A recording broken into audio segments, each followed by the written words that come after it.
Feels like we're in a bit of wine, to be honest.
Sorry, you're muffled there. Can you repeat?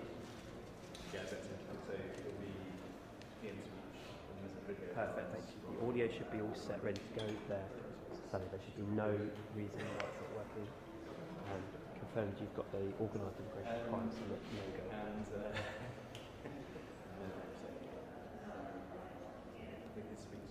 Can you just confirm you've got the Organised Immigration Crime Summit logo on the screen, please? 25 seconds.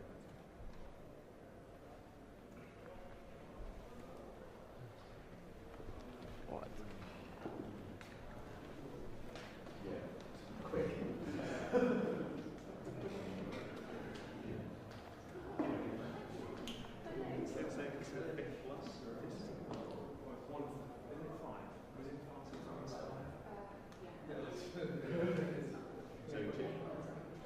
So including the Ukraine.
Then there's a short video from Prime Minister Maloney. And then there is the Home Secretary. I think we're extra, aren't we? She's not at the right head. No, she's not. Standing up, so I'm going to come to her. So I think we'll just start off with Yeah, I think so. depending on once we think all the ministers are in. That's so much better.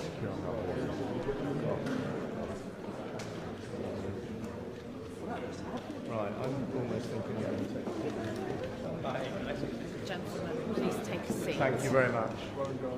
Have we got everyone in then, Belinda? Yes. Cool. Well done. Gentlemen, please take a seat. I'm much rather having people sit down than standing up. Fine. Right, I'm going to just go on the end because I've got to dive out. I've got to dive out. Yes. You can any of the seats in the rows. Yes. Just leave the end one so that I can go and sit. School. Are we doing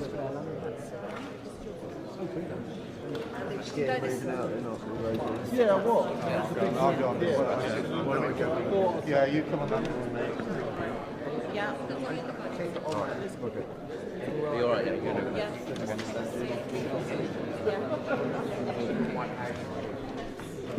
Oh, wait, you can scream.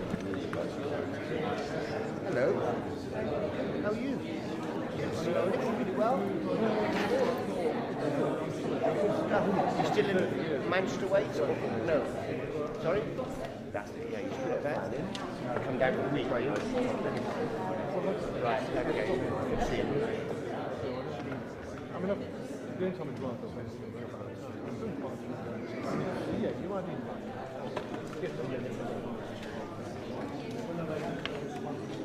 So it's decided probably from where I was, probably have to see again.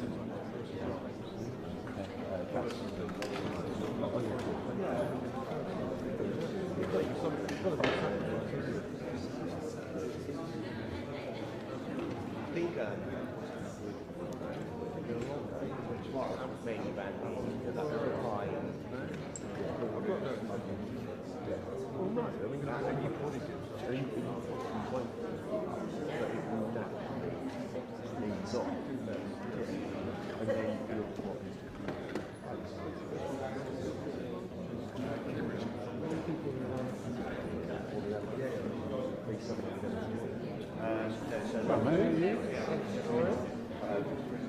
working for the evil. Oh yeah, evil.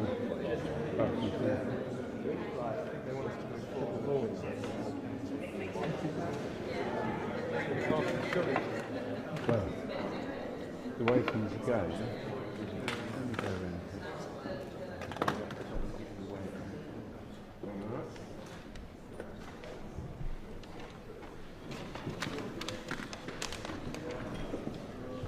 Big man.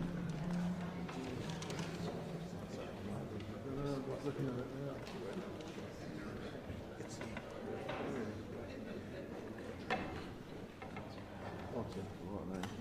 No.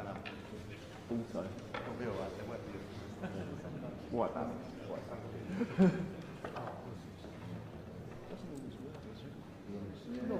No, it's close. It's working now.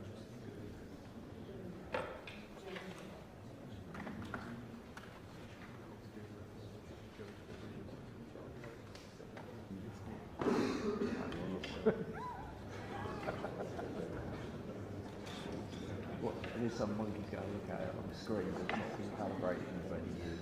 Like, I don't know. We've got a few minutes delay, gents. A few minutes delay, we'll be on.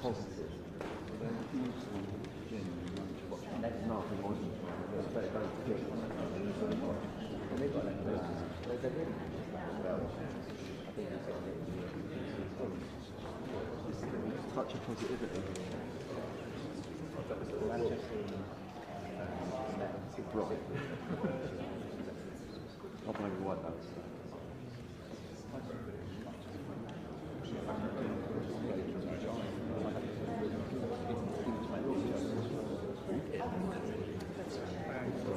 Sorry.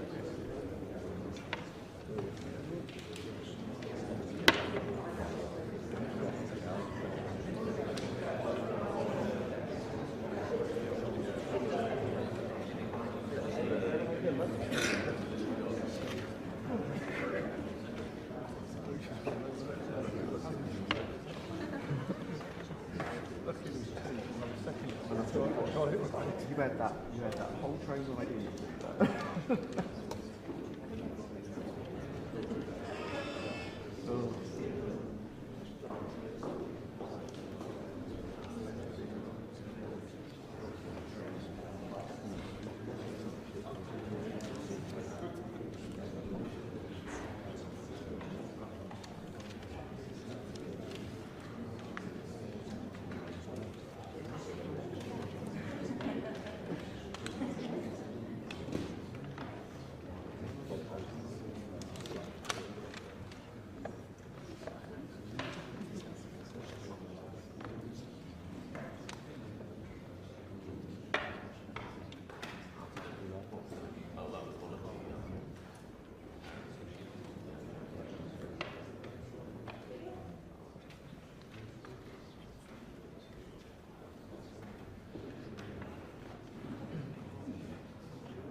Hello?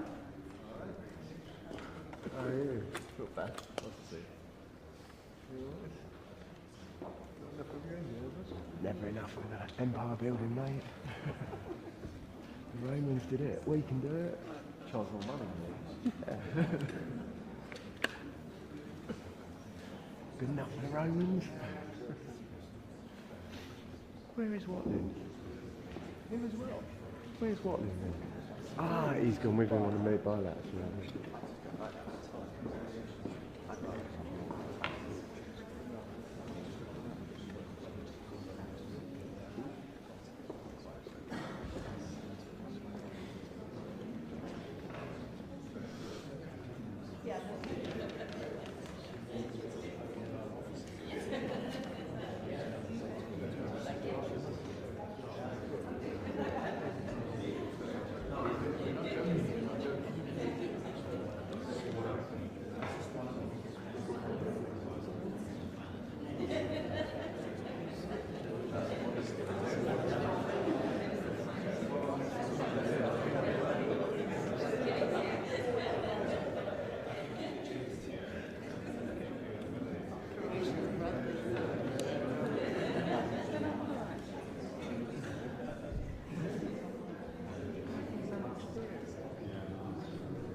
say it was Tuesday? Pardon? Tuesday. It's tomorrow night. Nice. Be good. We've got one. You know, we said that's Yeah. Nice. Like,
what a specimen. Always been during my life to put me up.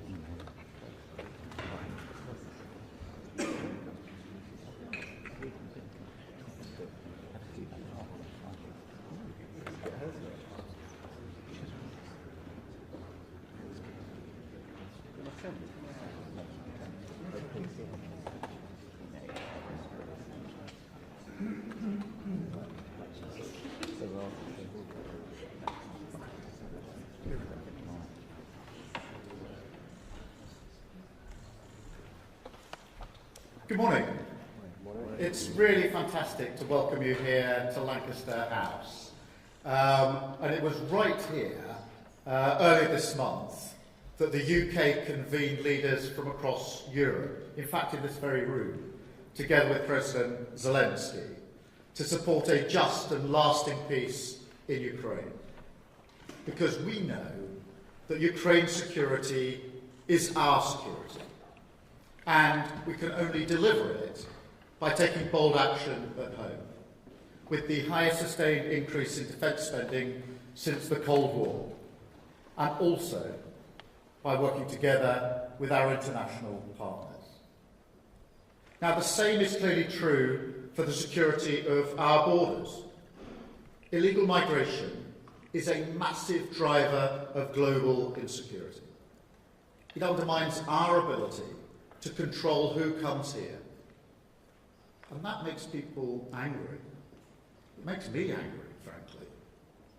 Because it's unfair on ordinary working people who pay the price, from the cost of hotels to our public services struggling under the strain.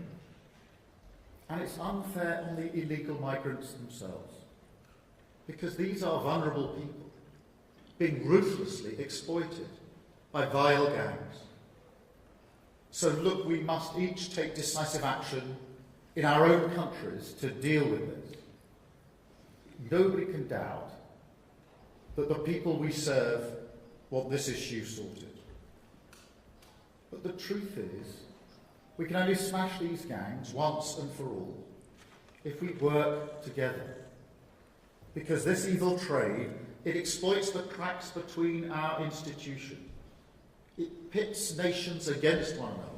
It profits from our inability at the political level to come together. And that's why, from the moment I took up office, I said the UK would convene this summit. And I'm really delighted to be joined by all of you here today. We've got representatives from more than 40 countries across the world. There's never been a bigger gathering of people on this issue, building a truly international effort to defeat organised immigration crime. And let me tell you why this matters, and take you back to a visit I made as a relatively new Member of Parliament back in 2016 to the camps on the outskirts of Calais. I can still remember it in my mind's eye. The muddy ground, sodden with rain and human waste. Children as young as 5 and 7. And that struck me because that's the same age as my children were then. Huddled together in freezing temperatures with almost nothing to keep them warm. Now, of course, that infamous camp has long gone.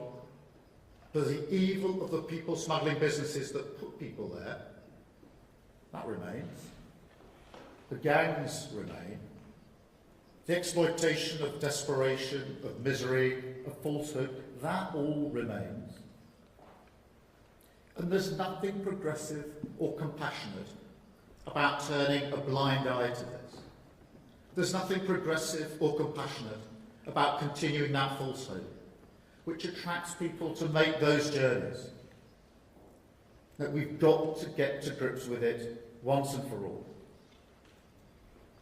That's when I spoke at the Interpol meeting in Glasgow last year, I said we need to treat people smuggling as a global security threat, similar, if you like, to terrorism. We've got to bring to bear all the powers we have at our disposal in much the same way that we do against terrorism. Now, before I was a politician, I was the Director of Public Prosecutions in England and Wales. And we worked across borders throughout Europe and beyond Europe to foil numerous plots, saving thousands of lives in the process. We prevented planes from being blown up across the Atlantic and brought the perpetrators to justice. So I believe we should treat organised immigration crime in exactly the same way. I simply don't believe that organised immigration crime cannot be tackled. So we've got to combine our resources, share intelligence and tactics, and tackle the problem upstream at every step of the smuggling journey, from North Africa and the Middle East to the high streets of our biggest cities. And look, to that end, we have begun to make real progress. Since I came into office, the UK has reset its entire approach to international collaboration. I put smashing the gangs on agendas of international summits, showing that the UK now means business. working together with our allies, with you. We've struck new agreements and plans with so many of the countries represented in the room here today. Take our work with France as a good example. Now, previously, their maritime doctrine prevented French law enforcement from responding to small boats in shallow waters.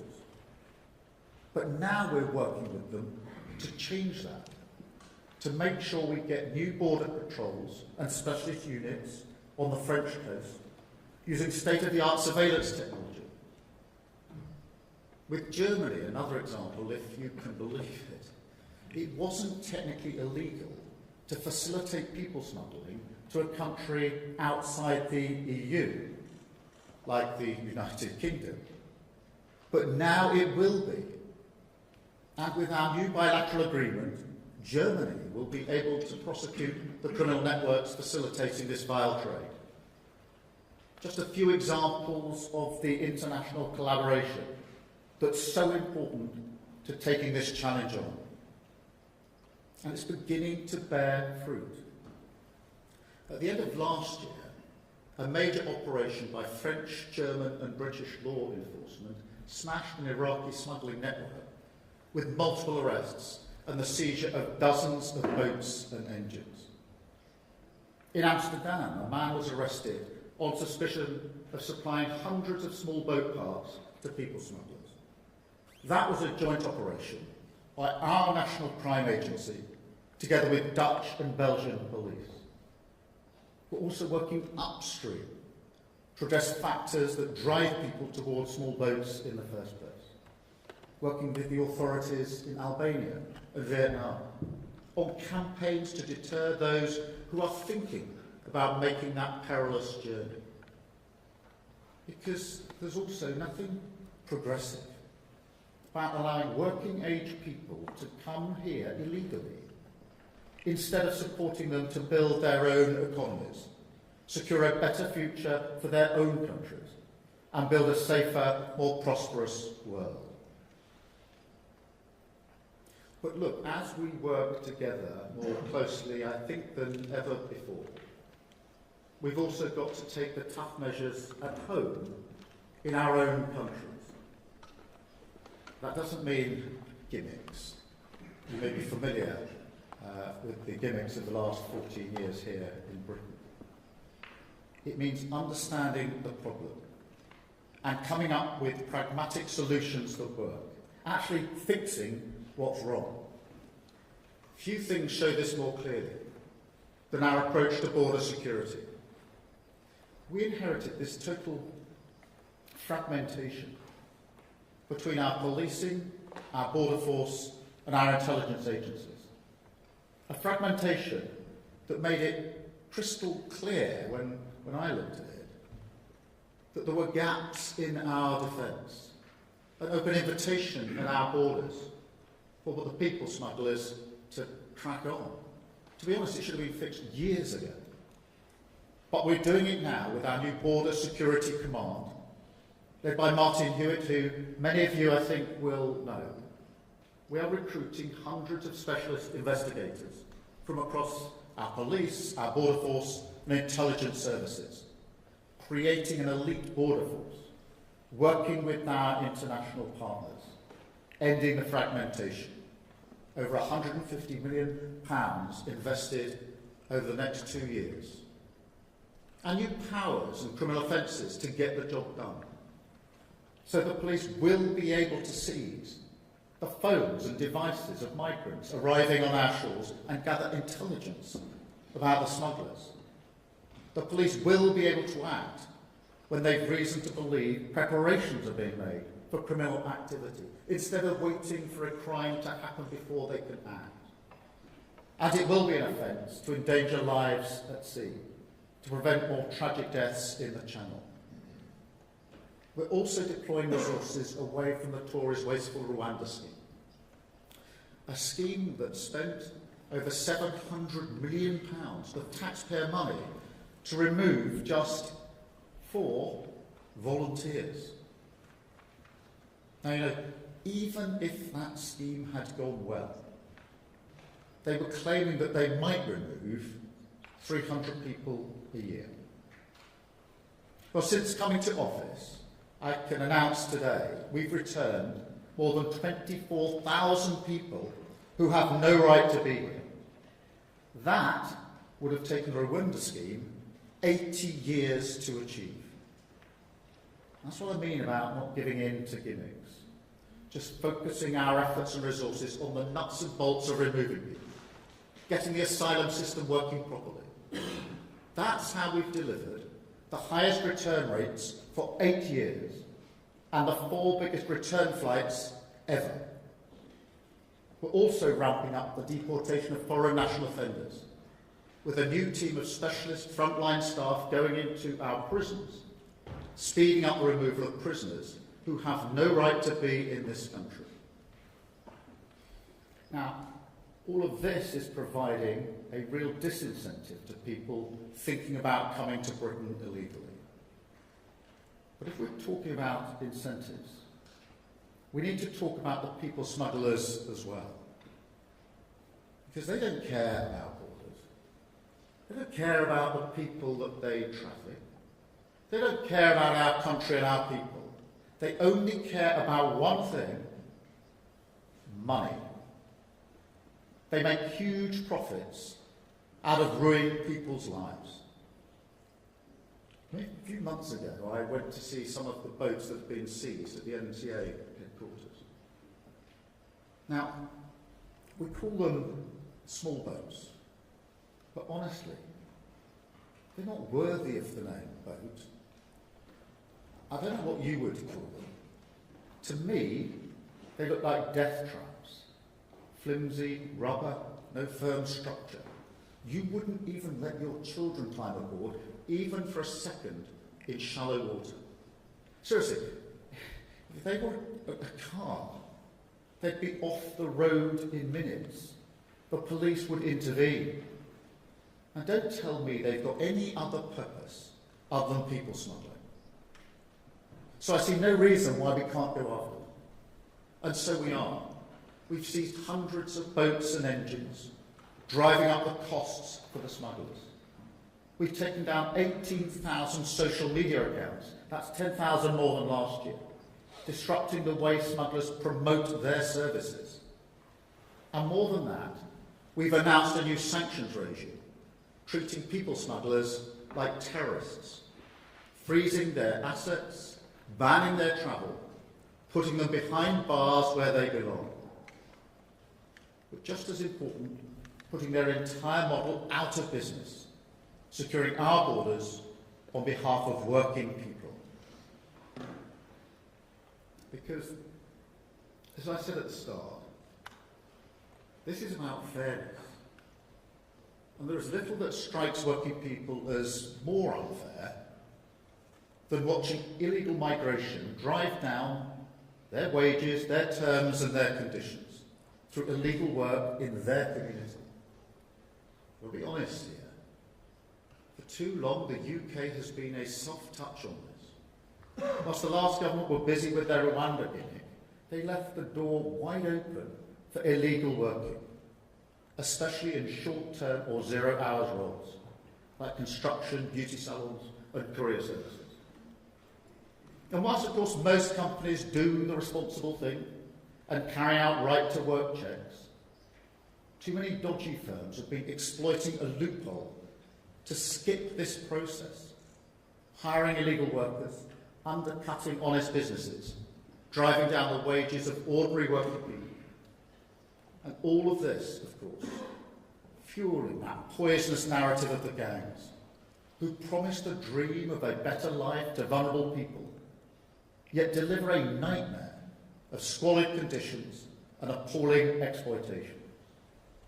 Well, today we are changing that, because this government is introducing a tough new law to force all companies to carry out these checks on right to work. They take just minutes to complete, so they're not burdensome for business, and they can be done free of charge. So there's no excuses, and no ability to claim that they didn't know they had illegal workers. and failure to comply will result in fines of up to £60,000, prison terms of up to 5 years, and the potential closure of their businesses. Now, none of these strategies, as you know, are a silver bullet. I know that. But each of them is another tool, an arsenal that we're building up to smash the gangs once and for all. We must pull every lever available, and that is what this Labour government is doing. No shortcuts, no gimmicks, just a hard graft of sleeves rolled up, practical government, securing our borders, getting a grip on illegal migration, and delivering our plan for change. We want to work with you and with everyone who is as determined as we are to end the misery and evil of people smuggling. Because together we will save lives, we will secure our borders, we will smash the gangs that undermine our security and deliver the fairness for the working people that we serve. Thank you very much.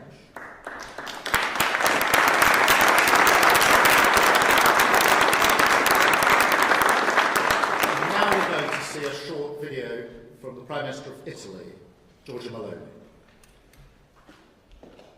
Good morning, everyone. I wish to thank Prime Minister Starmer and my friend Keir for his invitation to this important summit dedicated to border security. It is a priority that Italy and the United Kingdom jointly share, a priority that represents an essential focus on the bilateral cooperation between our nations, because we both are convinced that our freedom and the prosperity and well-being of our people do depend on security. Keir and I agree that border security also, and above all, depends on governing migration flows and combating mass irregular immigration, a global phenomenon which affects Europe in particular, both within and outside the EU borders. This is why our government have long been working together to defeat the criminal organizations that exploit and profit from people's despair and legitimate desire for better living conditions. We are uniting our efforts, making policy forces, intelligence service and judicial authorities speak louder, because our common goal is to target the problem at its very heart, namely the profits made by boatmen smugglers and traffickers. And we are doing so by following that extraordinary intuition of two Italian great judges, Giovanni Falcone and Paolo Borsellino, which is summed up in the words "follow the money," and which has become an international model. Equally crucial in this respect is the strengthening of Europol's and Eurojust's cooperation with third countries. We're also working together to address the root causes of migration and thus guarantee the right not to migrate. This means building a model of cooperation with the countries of origin and transit of migration flows so that they can prosper on the resources they own. And I am very satisfied from this point of view with our excellent cooperation with the United Kingdom in the framework of the Rome process, notably on the front of assisted voluntary returns. Yet fighting irregular migration also means encouraging instead regular migration and reaffirming the principle that it is up to each nation and not to traffickers to decide who should enter and who should not enter its own territory. We also agree with Keir that we should not be afraid to imagine and build innovative solutions, like the one that Italy launched with Albania, a model that was criticized at first, but that then has gained increasing consensus, so much so that today the European Union is proposing to set up return hubs in third countries.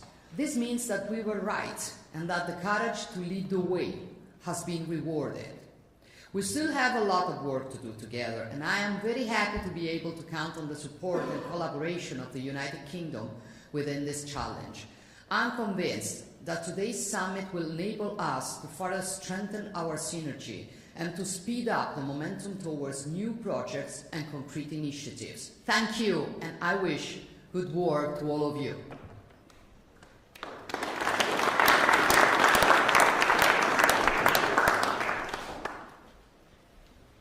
Thank you very much. Thank you, Prime Minister. Thank you to the Italian Prime Minister. And good morning, everyone. Can I thank everyone for travelling here from all over the world. Interior ministers, senior law enforcement delegations from over 40 countries and organisations. We are so pleased to welcome you to London and here to Lancaster House for this, the first summit of its kind on organised immigration, crime and border security. And to have so many people come from across the world shows the seriousness with which all our countries are taking these issues, but also bluntly how much more together we need to do. Of course, we're not the first generation to grapple with international migration, the societal, economic, security consequences that flow, and through the centuries, of course, people have travelled across borders to work, to study, join family, to flee war or persecution, to escape poverty, to seek a better life or a different future, to chase new resources, or to forge new nations. But in recent years, we have seen new and serious patterns and scales of irregular and illegal migration, causing major challenges for border security, for national security, for the rule of law, for countries and the economy across so many of our countries, in source, in transit, and in destination countries alike. And two facts have accelerated and changed some of the challenges our countries face. Firstly is technology. The physical distances between nations and continents may not have changed, but technology has made the world feel a lot smaller. Organising journeys can be faster and easier than ever, and the details of a distant future is suddenly right there on a smartphone in the palm of your hand. And the second factor is the emergence of a vast and ruthless criminal industry that stretches across borders and across continents, worth billions of pounds. The criminal smuggler and trafficking gangs who profit from undermining our border security, our national security and the rule of law, and from putting lives at risk, have grown and stretched across the globe. And every country here will have different stories to tell and insights to share. But across all of our countries, we've seen that organised immigration crime posing a significant and growing global threat with far-reaching consequences for us all, breaking our laws, undermining our security and our cohesion. From the source countries where gangs prey on the vulnerable, to the transit countries where people and equipment pass through towns and borders unchecked, to destination countries managing the financial, the social and the criminal fallout, no part of the journey is untouched.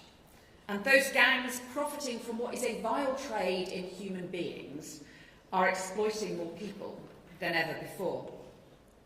You've heard from our Prime Minister what that means for us here in the UK. And in just 6 years, we've seen a criminal industry organising the small boat crossings take hold along our borders. 300 people crossed the channel on flimsy, dangerous small boats 6-7 years ago. But 4 years later, that rose to over 30,000. An increase, a 100-fold increase, powered by smuggler and trafficking gangs. The gangs who advertise on social media false promise of illegal jobs, gangs who organise the logistics, the fake papers, the illegal finance networks to take everyone's money, have thousands of pounds. The supply chains, the flimsy rubber boats, the engines, and perhaps for us one of the most disturbing things of all, for us and for France, for the Calais Group, to see some of the fake life jackets, including fake life jackets for children that would not keep anyone afloat in the cold sea. And then the organisation along the beaches of France, the violence, the increasing and outrageous violence against law enforcement. And to give you the example of how they run some of those organisations, we've seen the small boats, the flimsy rubber boats, take off as taxi boats, make people wait in the freezing water, in the freezing sea. So they then wait to be picked up, to climb onto the boats, and then overcrowd the boats, with women and children put in the centre of the boat can then fold in. It's the women and children who get crushed. If the fuel in flimsy containers then leaks and mixes with salt water, that can cause terrible, terrible burns. And then we've seen children crushed to death, and yet the boat carries on. And that shameful, disgraceful crime where criminal gangs have profited from those lives being lost.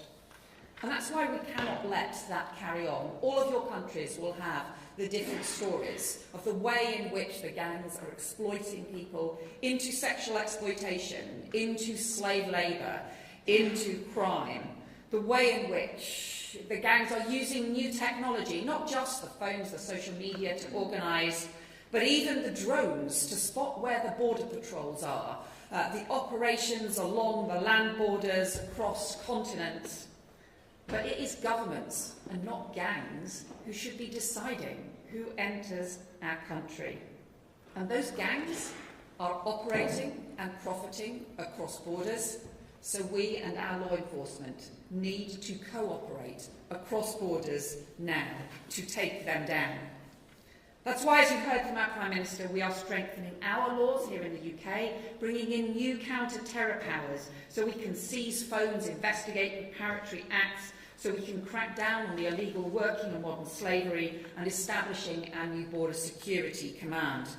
But we know that strengthening our border security means working with all the countries on the other sides of our borders, not just standing on our shoreline shouting at the sea. We know too that no country can do this alone, and that is why the partnerships and everyone gathering here is so important. So today we will talk about what to do to tackle this vile trade in human beings, how we choke off the supply chains, the false papers, how we go after the money, how we take down the advertising, and how we disrupt, how we pursue, how we prosecute, how we pursue this global battle against a trade in people. It is our determination to do this together.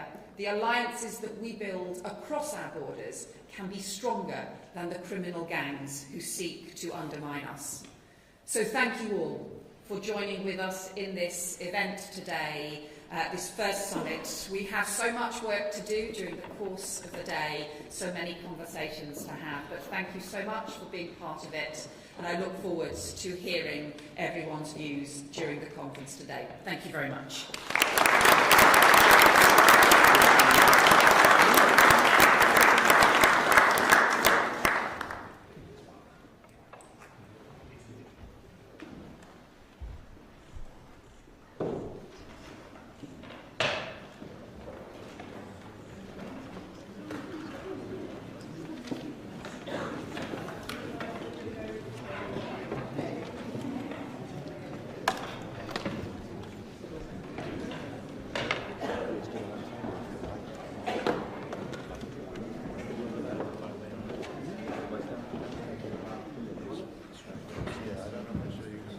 We're just following.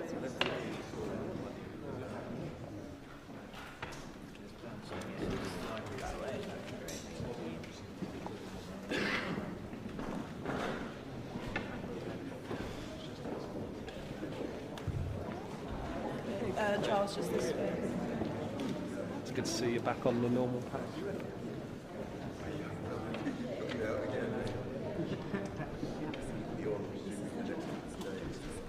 Yeah, exactly. This will show people like under pressure. No, honestly, honestly, yeah. No, I don't.